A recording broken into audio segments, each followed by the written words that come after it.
All right, Brad. Oh, there we go. All right, Brad. We are back. I am trying to figure out how to stream to Instagram, and I think maybe I did it. I think I did it. Sweet. Are we on the gram? We're I on the think gram. I think we're on the Instagram. If you Yeah. by chance are watching us on Instagram, definitely let us know how it looks. I don't know how it looks. I don't know It looks pretty dope. I could tell you right there. oh, Look at okay. that. Our heads Yeah, aren't there you chopped go. off or No, anything. everything looks cool. There Look we at that. go. I like it. Nice. We're All right, on the so gram. the going live to Instagram is a little bit of a process. You actually have to do a few different things. So if it doesn't necessarily mean a big deal for us, we may try it here and there. I don't know if we're going to be doing it every week, but it was a little fun practice there to try and figure that out. So if you are watching us on Instagram Live through our BSPN Media Instagram account, welcome. If you've never seen us before, Thompson to Clark, Brad and I, we're talking Giants baseball here, and there's actually late breaking news. The Giants did not sign one of the top free agents that is out there that is waiting to be picked up, though they did get one last week, which we'll talk about. Yeah. They signed backup catcher Tom Murphy from Seattle. And I think, it's a signing that I'm sure they'll explain as far as why and what it means. But I think on the surface, what it really means is that I think Joey Bart's getting traded, man. Yeah. I don't imagine they can get a roster spot for him at this point. You're not going to carry three catchers. And you got Blake Sable. But you needed a true backup catcher. Yeah. And I think at this point they kind of decided that Joe Bart, do we call him? We can go back to calling him Joey. Yeah, I forgot about that. Since he's not long to be with the San Francisco Giants, most likely, but they'll try to find a suitor for him. They're not going to get a whole lot, I couldn't imagine, but I hate to see the end of an era. I hate to even say the word bust because he's so young and he can go somewhere else and kind of turn things around. So, we wish him the best. He's not gone yet, but he's out of options. So that kind of tells you. He is out of options. So they'll most likely have to trade him. And then if they can't trade him and he doesn't make the roster, then they have to DFA him, right? Then you get nothing. Then you get nothing. Okay. So who is Tom Murphy? And, I'm going to be honest. I was like, I kind of know who that is because I think the Giants they picked him up and then traded him, or there was something that happened a few years ago with him. And he had like a week stay with the team or something. But other than that, I didn't know anything. So I went to our good friends at MLB Trade Rumors, and a gentleman by the name of Anthony Franco wrote something that just went live about an hour ago. And I will read from this. It says, the Giants are in agreement with free agent catcher Tom Murphy on a 2-year deal with a 2026 club option, according to multiple reports. The Ballingy Group client is reportedly guaranteed $8 million, including a $250K buyout on the option. So it is it is almost free if they decide that they do not want him for that third year. And he heads to the Bay Area after 5 seasons in the Pacific Northwest. The right-handed hitter played a semi-regular role during his time with the Mariners on a rate basis. I guess that is some statistical filter there. Murphy has been one of the most productive power bats at the catcher position. He hit 38 home runs in 807 plate appearances. He hit his splits or his average and slugging and OBP was 250, 324, 460, well above average offense in one of the sport's more pitcher-friendly home parks. So what does that mean? To me, it means that this is Patrick Bailey's ball game. It also means that because Patrick Bailey is a switch hitter, you bring in you could have brought in somebody who had left-handed or right-handed, and it works out.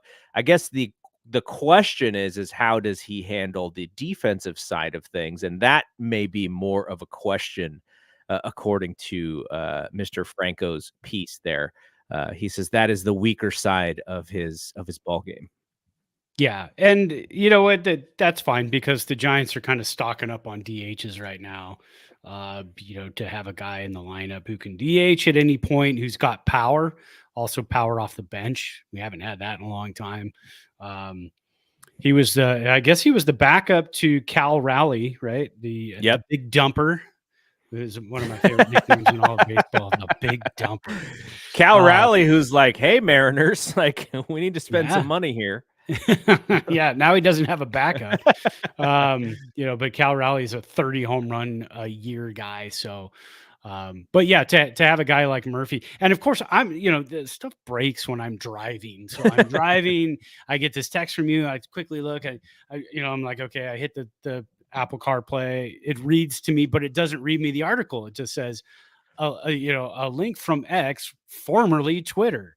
And I'm like, oh, stuff is happening. What's happening? And I quickly glance and I see the name Murphy. So where do you think my head goes? I see catcher Murphy and I go, did we just trade for Sean Murphy? How is that even possible? The Braves even in the market to get rid of Sean Murphy? And so I had to quickly look at the next light. And I wasn't disappointed, Tom, but we welcome you to the team either way. Yeah. So, and here's a big question, I think. Fans are going to go to the Baseball Reference page and go, could Joey Bart do some of this? I think is going to be the question. Now, his best season would have been 2019, his first season in Seattle, 18 jacks, 273 batting, 535 slugging. He strikes out a lot, which is why I sort of wonder if Joey Bart could have done some of this. And then last year, only 159 plate appearances, did have 8 home runs to hit 290, but also history of injuries there. So I'm waiting for the explanation for this one. Now, what this also probably says is Blake Sabol is hopefully not ever having to go behind the plate except in emergency circumstances. Right, exactly. So he'll probably hone up his skills as an outfielder. And I do wonder how much we see him on the big club next year, because they do have the option to have him play in the minors. But that's kind of a weird thing for a guy who's basically up on the big club the whole year to go back and forth now to the minor leagues. So we'll see how that happens. But I mean, I guess that's what I'm guessing is that, no more catcher. He's strictly an outfielder DH. So we'll see what they do with Sabol there as well. But Tom Murphy. The one thing Tom Murphy gives you though over Joey Bart is the experience, and having played in the bigs for 8 years at the catcher position, he can help Patrick Bailey along the way. And you've got Bob Melvin, who played the catcher position himself in the majors and has managed quite a few fantastic catchers over the years. Yeah. So I think this is kind of just solidifies the fact that our future is in Patrick Bailey. We're going to get him as much help as we can, as much sounding board players as we can get for him to kind of move him along a little bit further in his catching career. And it's a good move. I hate to see Joey Bart go, but end of an era, this roster needs to be overhauled. I don't think any position is safe except for if your name is, Logan Webb or Patrick Bailey. Other than that, anything's kind of out in the open to do whatever you need to do. Yes. So I guess we'll just have to wait and see for, I don't imagine they're going to do the big time press conference that they did with the next person we're going to talk about. But, that is not to minimize what he is bringing to the table here. Cause obviously they found him, or they signed him early enough to where he's like the second guy that they actually signed. They went out and got. So hopefully this is not it for them. But I do think it's kind of interesting that they went out and got him before some of these other players that they're trying to get. Yeah. Okay. Yeah, I mean, he was there for the taking. And if you wanted to get him from Seattle, now is the time to do it. Some of the smaller deals, I like those. I always like the bits and pieces. I like them when they lead up to something huge. So let's just hope for that. And now let's talk about the bigger signing, Jung Hoo Lee, who the Korean center fielder. He had quite the entrance, I would say. Yeah.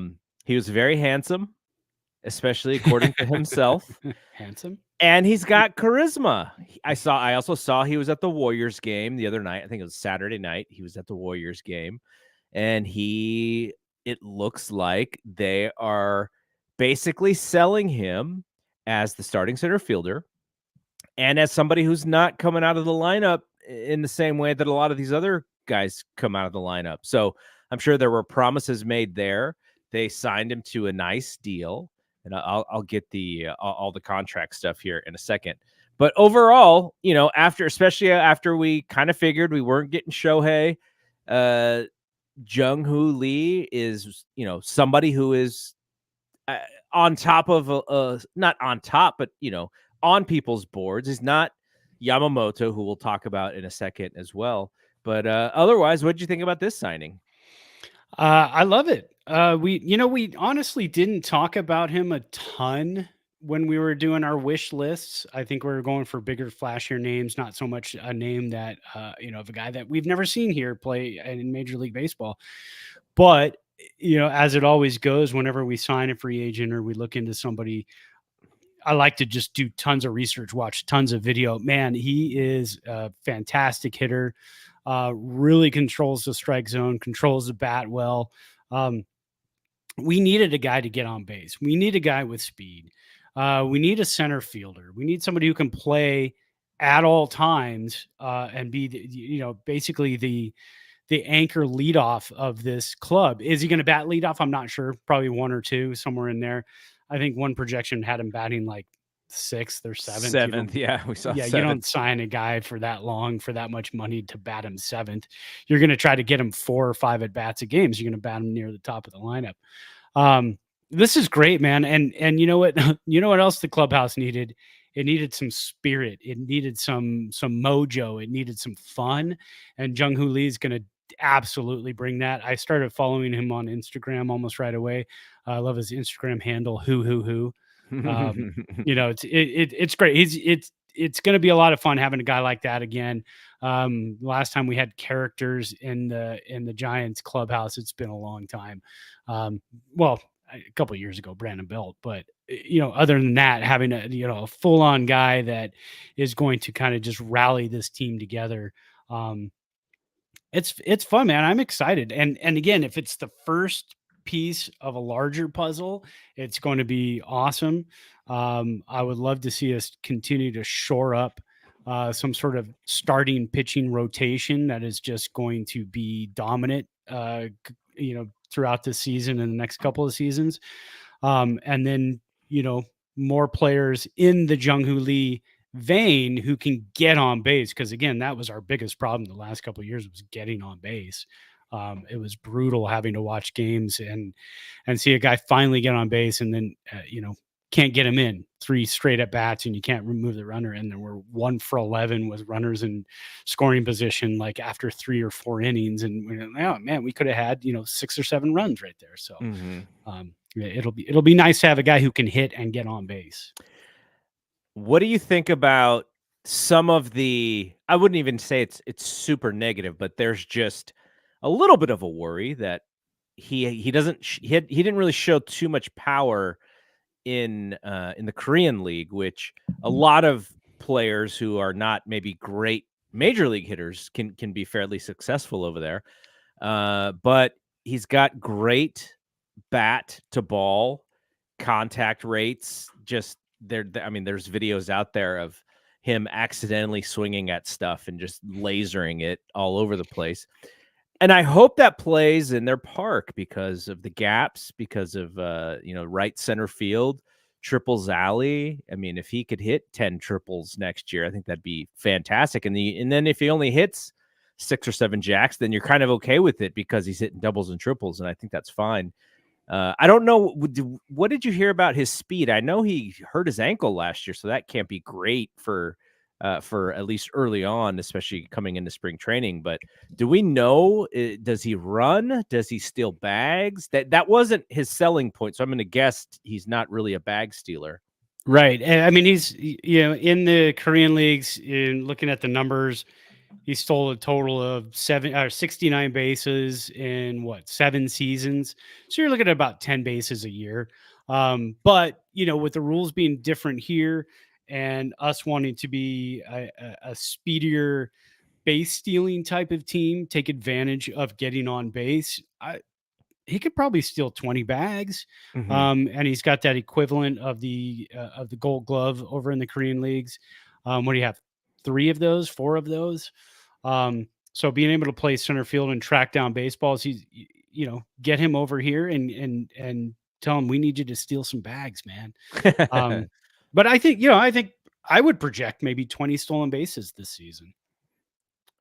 How many would you project for Bryce Johnson this year? Oh man, what did I say last year? I said 30. Over under 30. Maybe I might have even said 50. Yeah, Bryce Johnson. Poor Bryce Johnson. Where is he at? Let's find out. I don't know. Where is he? He might have a minor league deal somewhere. Yeah. Let's see. Now I have to look him up. While you're doing that, Yeah. I think the thing, and we talked about this last year, all season long, like if you're gonna buy your kid or a younger brother or a friend who has a young child a Giants jersey, who is that going to be? And it's like, Right. well, you got Logan Webb, but he's not the household name quite yet, even though he's sort of getting there, especially with Giants fans. I imagine we're going to see more Logan Webb jerseys in the stands next year because of his really, really, runner-up Cy Young season. But other than that, it was like, well, Crawford, but he's kind of on his way out. And, many Crawford jerseys sold over the years. No one was buying a Conforto or a Haniger jersey. I couldn't even think of anybody else who was sort of on the list. Maybe a Tiago jersey, but now maybe we'll see some Lee jerseys. And I think he's spelling his name.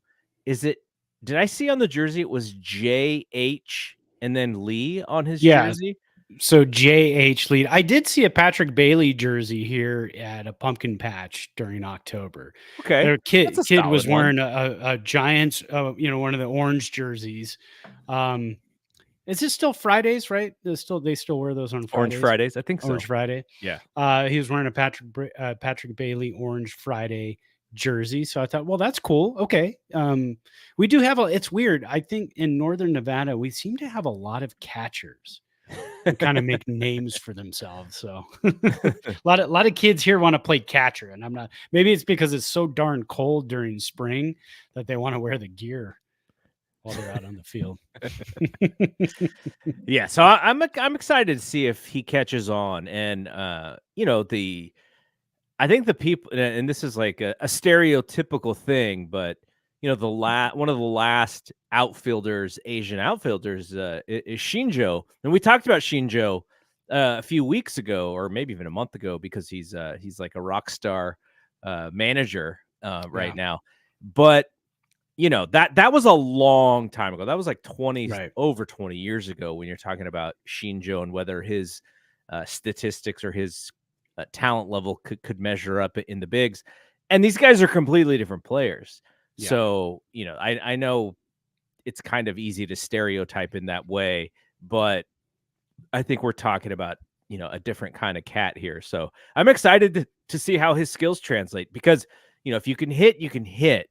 Now, will he have to adjust to certain bat speeds, especially in the 8th inning and the 9th inning when he's going to see 2 and 3 relievers coming at him at, 97, 98, 99. Yeah, there's going to be adjustments, everywhere when you come over to, to a different league. So, but I imagine, I imagine that's something that he's probably already working on. He is a major league type of hitter. So I'm excited to watch him swing the bat come opening day. The other thing too with Ha-Seong Kim over in San Diego, the Giants were kind of in on him too in 2021. They were kind of pushing to try to get him. He ended up signing in San Diego, then playing under Melvin.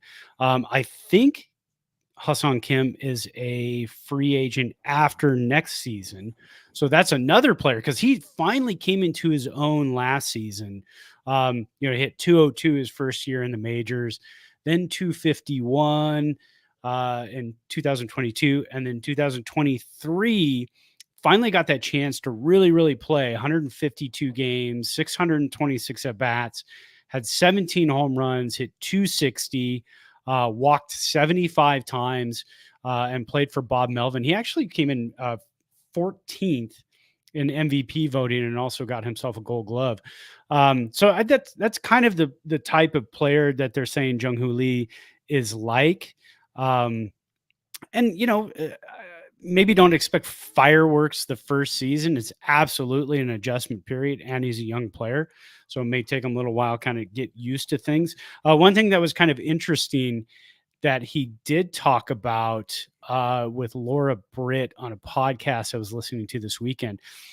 She said, what is going to be your biggest adjustment, in the major leagues? And he said, in Korea, they didn't have to travel that much when they played. Wow, there weren't massive time zones. He said going from the West Coast to now play in like Miami and New York, having that 3-hour difference, that's going to be a major adjustment, he said. And she kind of laughed and said, ask the players who live here and live on the West Coast. Yeah, it's even an adjustment for them. So, there's going to be a lot of adjustments this first season for him. And he's not going to be babied. He's going to be thrown out there and, asked to play every single day. He said the ankle is 150%. So that's a high percentage. So he's ready to go, man. Yeah, it's going to be fun. I'm hopeful. And you're always weary of slow starts. Mm-hmm. And your description of Kim is not surprising. You just hope that he gets a little bit of rope to figure it out, right? You don't want you don't want the fans to just be frustrated because of how much, and look, the contract 6 years, was it 6 years, 113? Right. Plus all of the other stuff thrown in, the posting fee. Yeah, they got it goes to like 138 is what it ends up being. So, I mean, that's just where the game is right now. And, to have a starting center fielder who is a near level all-star player, that's just what the price of entry is. So I hope that does not come back and bite him a little bit with the fan base if he doesn't start out well, because I think that the salary, people look at that number and they go, oh my gosh, we're paying him a ton. And it's kind of like, well, that's kind of what you're paying an above average player these days who is young, right? And who's got options and stuff. So, well, Bellinger's wanting 10 years, 200 million, and he's a center fielder who's proven. So, you're getting a player for kind of half that price almost. Although when you look at the AAV, it's probably not that far off. But again, you're getting a much younger player, but also one who is not proven in the major leagues. So it's going to be interesting. His favorite player is Ichiro. Obviously, as you watch him, you see the swing and you see the type of player is. If we get half of an Ichiro out of this, I'd be more than happy because I was a huge Ichiro fan. I love the way he hit. I love the fact that he got on base, was very selective at the plate, and kind of was the catalyst. I mean, Griffey Jr. was a great player. A-Rod, great player for Seattle, but always Ichiro kind of drove that team, I felt. I think he tripled off Lincecum in the All-Star game, though. He did. No, he had an inside the park home run. Oh, is that what it was? Yeah, off of the facade, the brick facade, because nobody knew how to play that field. So he just banked it off the wall, and that was it. Yeah, I think Lee was actually born in Japan too. We looked that up. His pops played in Japan, and so he was born in Japan, even though he is Korean. So what's up with Yamamoto here? What is the latest that you've heard on Yoshinobu Yamamoto? all kinds of stuff today because I think there was one of the reporters that was throwing out there that he was getting into the $300 million range and they're going to start at $300 million. But then more reports came out and said, not necessarily true. They haven't It's a even little steep. fielded a 300. No, Steve Cohen has not started the bidding at 300 million from his kitchen table. Didn't he have him over at his house, I think, over this weekend? And it was the second trip to meet with Cohen. And then Yamamoto requested a meeting with the Yankees himself. He's the one who actually requested, I want to meet with the Yankees. So, I mean, obviously they are reaching out to every team that is interested. And they saw Shohei's contract and said, okay, 700 million. I mean, he's a pitcher and a hitter, so we can get 350, half of the player, right? Get 350. I think the second highest contract for a pitcher, we'll say Shohei's contract is for pitching, just for the sake of it. But the highest contract for pitching right now is 324 million for Garrett Cole. And then I don't even think anybody else comes above 300 at this point. So if he's going to get 300 to 350, wow, man, I still hope we're in on it, but that's putting a lot of eggs in one basket at that point. Yeah, there's a this isn't a situation where the situation with Ohtani was like Dodgers, Cubs, Giants, and the Mets and the Yankees were like, yeah, we're not even in on this thing. Red Sox may have been in on it a little bit. But for Yamamoto, it seems like the net is a little bit bigger for some of these big playing teams. Go watch Dumb Money. Steve Cohen doesn't look great in that movie. So I hope Yamamoto watches that movie. It's like, I don't want to sign with that guy. So is this a documentary on? Is it an ESPN or? It's the it's the GameStop stock meme movie. Oh, gotcha. Yeah. It's actually a really good movie. You dig the movie, but Steve Cohen is a player in that movie because of the hedge fund stuff and kind of gets jacked happily. I was happy that he got jacked at the end. We know how things went last year with the Mets. So yeah. Did you hear the story that Kodai Senga, who the Giants also wanted last year, the main reason, or I don't know if it's the main reason, but one of the main reasons that he signed with the Mets was because he was like a big Verlander guy. Oh. And they had signed Verlander at that point already. Yeah. And I know the Giants were looking to try to sign Verlander. They had some little bit of talk with that, but so what does that mean for Senga now? He's sitting over there. Well, I mean, he's been in New York for a year. What's his deal like? Is it 4 years? It's like 5 for 75 or something. 5 for 75. I don't know if there's a no trade in that or not, but if things start falling apart, is that a guy that they end up moving this year or next year? I mean, it's possible. But also Yamamoto has said too, he wanted to play with other Japanese players. So that's kind of where the Mets have a leg up in that they have Senga. Yeah. So that could be a plus. I mean, because Senga had a good year last year. He had a really good year, and he was one of those guys at the beginning of the season. I think he got shelled in like his first 2 starts, and we were like, oh, things are not going well. But then he just settled down in that ghost fork. Oh my gosh. I mean, everything that guy throws is just nasty. And he was in the Cy Young running as well. I think he got some votes. So Yamamoto, watch the movie. Then you can say, I don't want to sign with the Mets. But then he's like, maybe the Yankees, and then we're screwed anyways. But I'm very interested to see what that number gets to, because I think it was Jim Bowden who said it was going to go north of 3, and then some ESPN writers said, no, it's not that high yet. So we'll see who's right on that stuff when it gets to the end of it, because I think not the only attractive thing about him, but one of the things, he's like 25 years old, so you're getting him kind of pre-prime, and he's already really good. Yeah, and we're a team that is obviously not afraid to shell out extra money just to get a player at this point.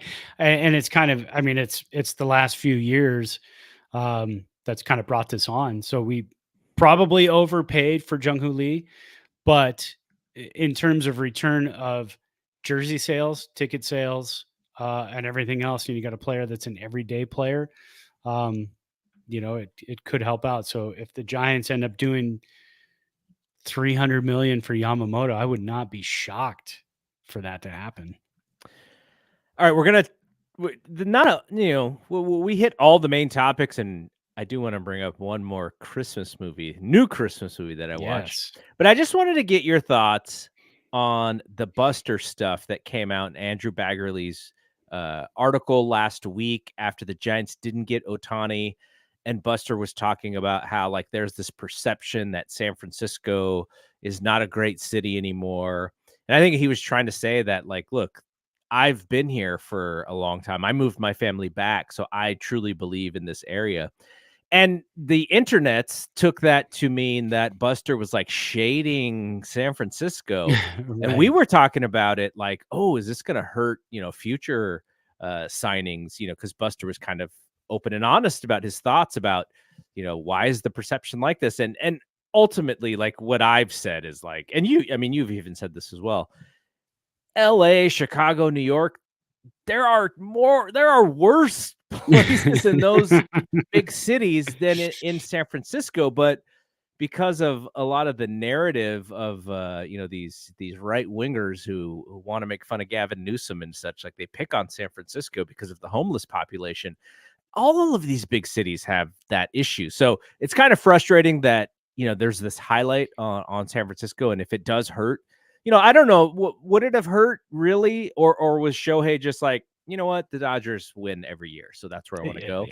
Yeah. That's what I'm assuming. I'm thinking that may, may have been a comment, but maybe has less. But who it did was whatchamacall from the Cubs last year. I think that was more of a bigger thing because his wife was saying that she was persuaded by the San Francisco issue with the homeless and such. Oh, is that Seiya Suzuki? Yeah, Seiya Suzuki. Yeah. And so maybe that was a part of it, but ultimately, I think these guys sign A because of who pays them most, and B because of what franchise they want to go with. So, did you have any lasting thoughts on that? As far as because Baggerly did write again today, and he was like, I can't believe so many people just took this thing out of context. Like this is what he said, and this is what he meant. Yeah, and I totally got it, and I totally understood what he meant when he said it. I wasn't offended. I didn't think it was that big of a deal. I grew up in the South Bay, going to San Francisco for years. I haven't been back since 2006, so I can't honestly speak. You're changing that this year, though. I'm changing absolutely. I'm waiting for those tickets to go on sale, man. But the only thing as a Giants fan living far away and us having a hard time getting free agents over the last few years, I was like, the only thing I thought was, Buster, I love you, man, but could you just wait to bring this up after free agency is over? Wait until the season starts and say it's something we're going to try to address with the city council, with the mayor, do what, just take it a little bit further, but to say it right after not getting Shohei and we hadn't signed anybody else at that point, I thought, when I go to try to sell a car, I tell them, hey, this car is older. It's got some issues or whatever. And it's got this leak that I just can't figure out. But anyways, would you still like to buy it? No. I mean, I try to fix the leak first, or I try not to mention it and say, it's got some leaks that just like every car has leaks, but I don't want to draw your attention to that. So that's just kind of how I felt was, I don't know why we need to draw attention to this at this moment. We all know it's there. We all know it's there in every city. So maybe we could have just waited a little bit. But that was my only thought on the whole thing. I wonder if Buster's ultimate point was to say it's bullshit. Yeah, but he didn't say that. Well, I mean, he said it in his own Buster way, right? He did. But I wonder if it's just like, look, it is incorrect every city has these issues. If you're a big city, Right. you have these issues. Do we want these cities to have these issues? Absolutely not. We should try and No. figure out how to solve them, but they have these issues, and just fingering San Francisco as the only one is bullshit. I think that's what he was trying to say, but he's just too nice of a dude. It didn't come Oh out yeah, in yeah, that yeah. way. But yeah, well, Uh, who I San don't Francisco. I don't know if it's gonna hurt us, but I understand because it did put more of a highlight on this because of the Yeah. story and because of people were gonna take it out of context and people were gonna run with it. And I definitely saw that happening over the last couple Yeah, days. for sure. And San Francisco is in the crosshairs of a political fire. That's just how it is because it's one of the most liberal cities in the country, and one of the most liberal states in the country. So it's going to be in the crosshairs. So it's out there. It's out there on certain media outlets.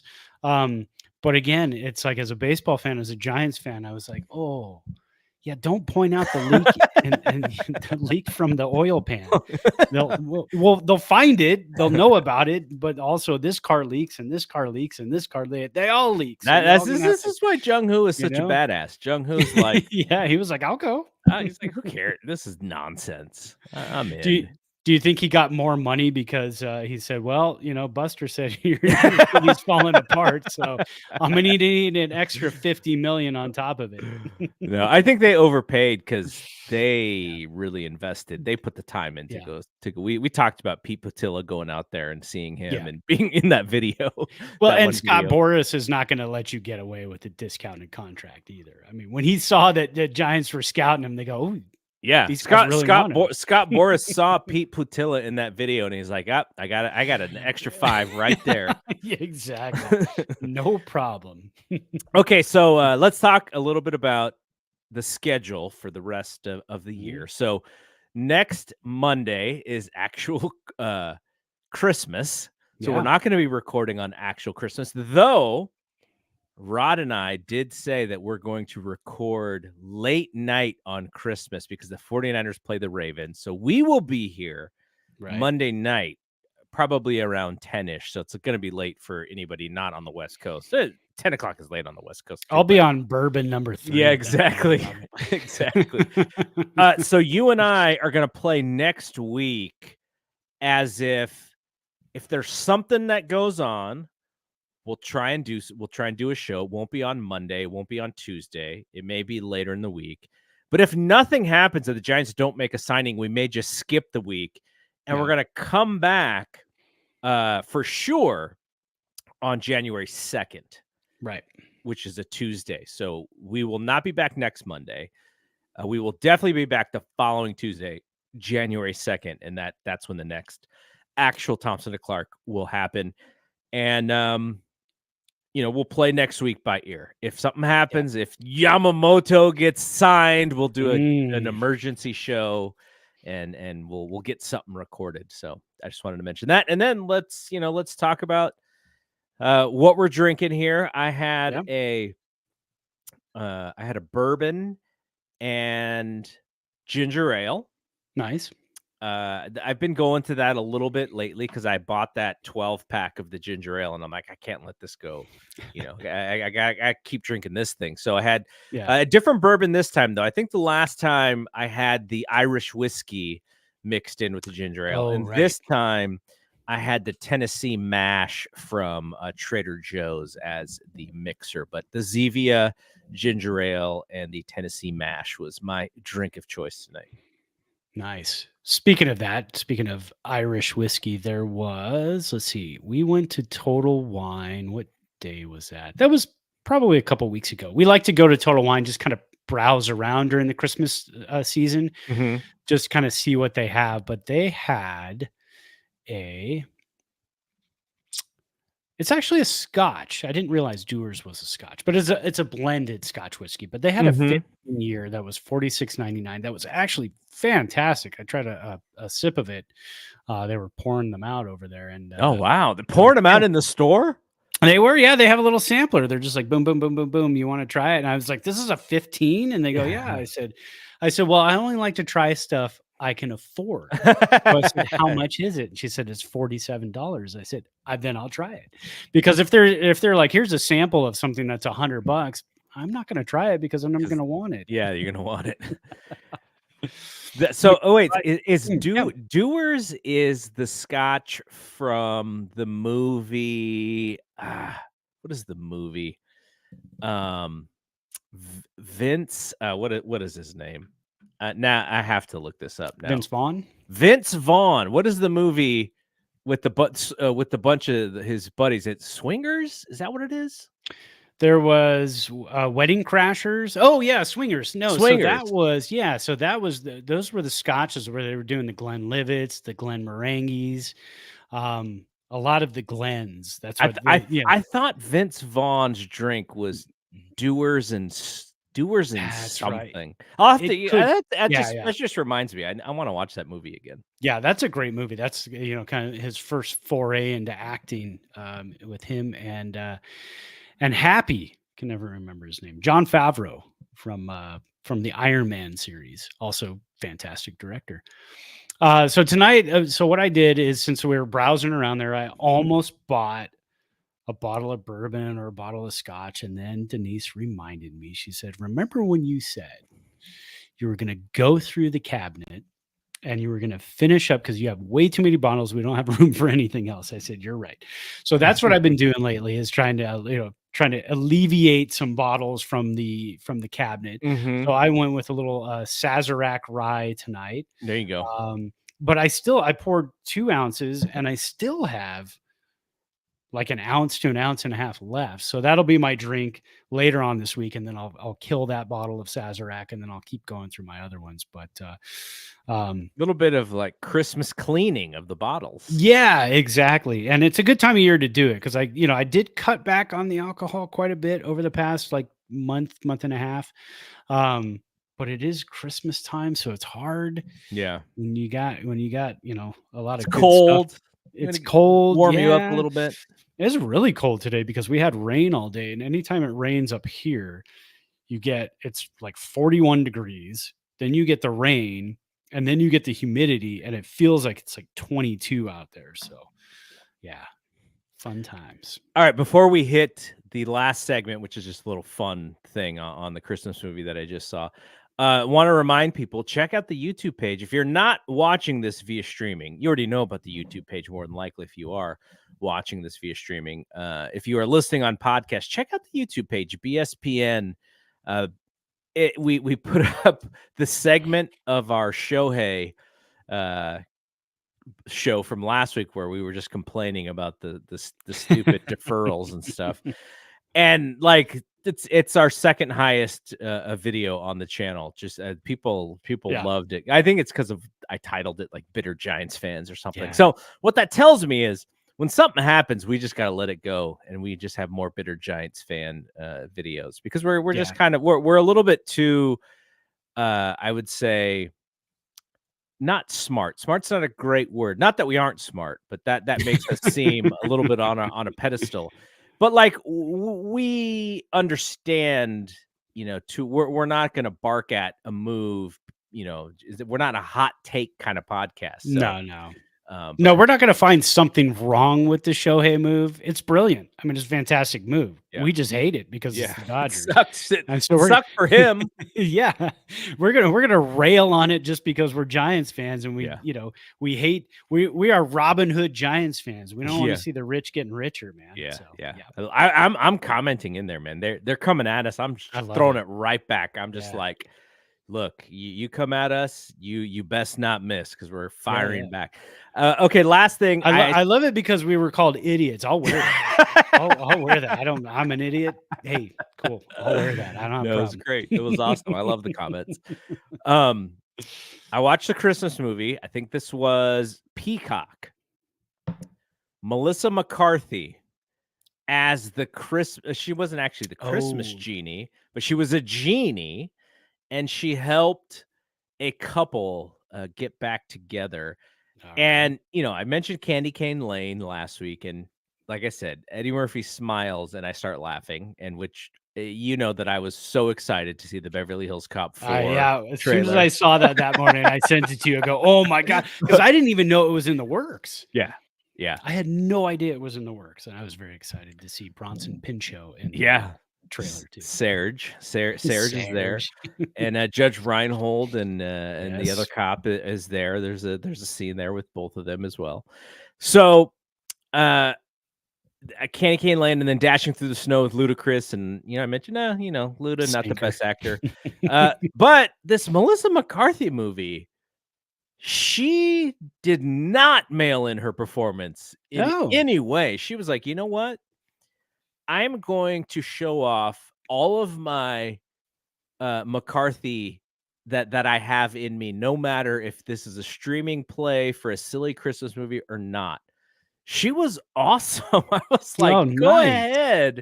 Go ahead with your bad self. The movie is a little silly and just very predictable, but PG-13. yeah, probably even less than PG-13. Okay, so probably not too PG. wild. No, but she was just really charismatic, just big personality, really funny, and she had a good straight man. I'll figure out who the guy, the main actor.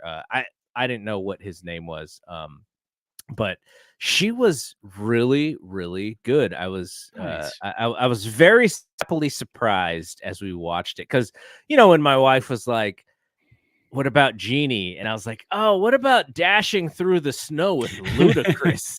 And she's like, "Okay." And then I was like, "Oh, well, I should have listened to you instead." And you get about halfway through and you just turned to her and you're like, "I am so sorry. I am so sorry." So the actor who is the lead actor, his name, I don't even want to like screw this up. Yeah. Paapa, and the last name is Essiedu. I wonder what else he's been in, because he was like a really good straight man. I guess he's What's a the TV name guy. of the movie? The name of the movie is Genie. That's literally Oh, the it's name just of the called movie. Genie. Okay. You know who else is in the movie though? Is Mark Maron, who plays like the doorman. I don't know if you've ever listened to any of Mark Maron's podcasts. I have in the past, yeah. Yes. Oh, I know that the straight man there. Yeah, Okay. yeah. He was he was recognize solid. him, And then yes. there's a great kid in the movie. Like, it's always good. It's always a good thing when you have like a really good child actor who just makes the movie Yes. better. And so it's a really good kid in the movie. So I enjoyed it. It's not gonna win any awards or anything. Though that I did think about this. There should be like a Christmas movie award. Like, you gotta come on, Yeah. Oscars, like Christmas movie of the year. I've been Go ahead. Oh no, I was just gonna say I've been watching some of the Hallmark ones, and I haven't really come across any super fantastic ones yet. A lot of Lacey. What is Lacey's last name? Lacey Lacey Charbet or whatever. Chabert. I don't know. Yeah, Lacey But yeah. Chabert, Lacey Yeah. Charbet, whatever her I name is. did From Party watch of Five. one I really enjoyed. I haven't even gotten through it all the way yet. I have a hard time getting through the movies because I can't sit and watch them this time of year. But it was called A Biltmore Christmas. And it was it's a Hallmark movie. It's about a woman who's rewriting like a famed Christmas movie. It's supposed to be like A Wonderful Life. Mm-hmm.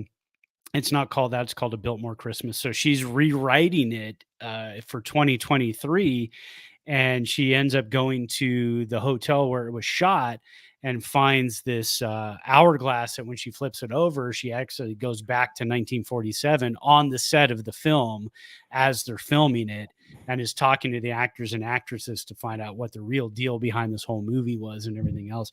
And it's really interesting. It's actually kind of fun. They don't make Hallmark movies like they used to. Like, you used to crack on them all the time, and now they're actually fairly decent and have some good acting chops in them. A lot of my favorites end up doing Hallmark stuff, like Tori Spelling and Mario Lopez, Feliz Navidad. If you ever get a chance, that's actually a really fun Hallmark movie. I'm gonna ask Crystal if she's ever seen that one. It's on Disney Plus, I believe, now, so you can watch it on there. All right, that was a good way to end the show. Yeah. Everybody hope that they have a great holiday and a Merry Christmas. Yes. A week from today, it's crazy. And the new year, 2024, is nuts. This was episode 180. Wow. Think about All right. that. So That's we've been doing crazy. this show for almost 3 years now, maybe even more than 3 years now that I No, think this about it. yeah, more than 3 years because it was our pandemic project. We Yeah. started just before the shortened pandemic season started and just before the Dodgers won their Mickey Mouse World Series. So, yeah, so that was the year 2020 Yeah, there you go. 2020. So, All yeah. right. So, yeah, great great year for just maybe not for the Giants, but just for us being able to continue doing this because I really Yeah. enjoy it a lot.